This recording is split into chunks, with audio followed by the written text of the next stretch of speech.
Ito na niluto natin na cheesy pini carbonara. Ang ganda-ganda. Sarap-sarap kainin. Maraming cheese. Super. At magluluto naman tayo ngayon ng bagong menu. Luluto tayo ng carbonara pasta. Gagamit lang tayo nito ng pini. Ito siya, pini. Tapos heavy cream, cheese, garlic, onion, butter, tapos dalawang egg yolk, tapos chicken at saka smoked big ham. Tapos ang pini natin, 2 cup to. So pakuluan natin 9 minutes. Lagyan natin to. So lagyan natin ng timer 10 minutes. Tapos i-ano natin. Start muna. Habang naghihintay tayo ng maluto to, abot ng 10 minutes. Lagay tayo muna dito ng cooking oil. Tapos dito, lutuin natin itong breast chicken. Salt, black pepper and salt. Tapos salt ko. Pentood salt.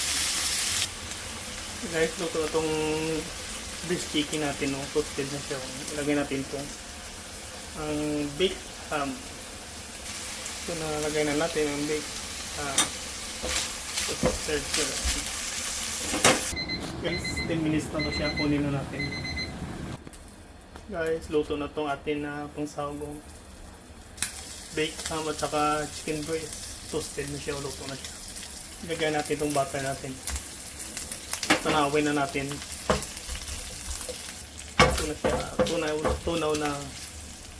Kasi hindi natin ito onion.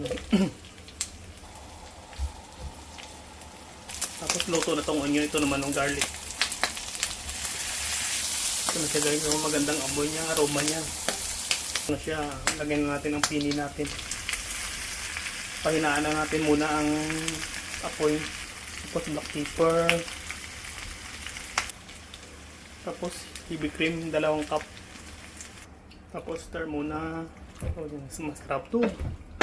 Creamy. Tapos ilagay natin yung 2 egg na egg yolk. Tapos stir. Ito. Stir natin. Tapos ito, salt. Salt na chicken stock. Kunting salt lang dahil ang smoked big ham, ano na to siya, may salt. Tapos ito, mozzarella cheese. So, ang sarap to. Tapos parmesan cheese. Ito siya, parmesan cheese. Tapos stir lang natin ng tong. Luto na to siya. Cheesy pini carbonara. Maglalagay tayo ng parsley para may dekorasyon.